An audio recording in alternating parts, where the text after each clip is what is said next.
Praise the lord. ఈరోజు వచ్చేసి 12వ అధ్యాయము 1 నుండి 8 వచనాలు చదువుకుందాము. యెహోవా నన్ను రక్షింపుము, భక్తిగల వారు లేకపోయిరి, విశ్వాసులు నరులలో నుండకుండా గతించిపోయిరి. అందరూ ఒకరితోనొకరు అబద్ధములాడుదురు, మోసకరమైన మనస్సు గలవారే ఇచ్చకములాడుడు పెదవులతో పలుకుదురు.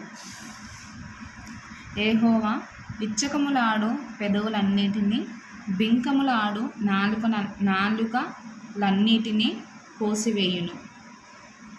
మా నాలుకల చేత మేము సాధించదము, మా పెదవులు మావి, మాకు ప్రభువు ఎవడని వారు అనుకుందురు.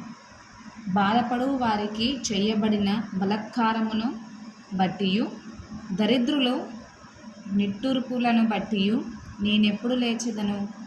రక్షణ కోరుకుని వారికి నేను రక్షణ కలుగజేసెదను అని యెహోవా సెలవిచ్చుచున్నాడు. యెహోవా మాటలు పవిత్రమైనవి, అవి మట్టి మూసలో 7 మార్లు కరిగి ఊదిన వెండి ఎంత పవిత్రములు. యెహోవా, నీవు దరిద్రులను కాపాడెదవు, ఈ తరము వారి చేతిలో నుండి వారిని నిత్యము రక్షించెదవు.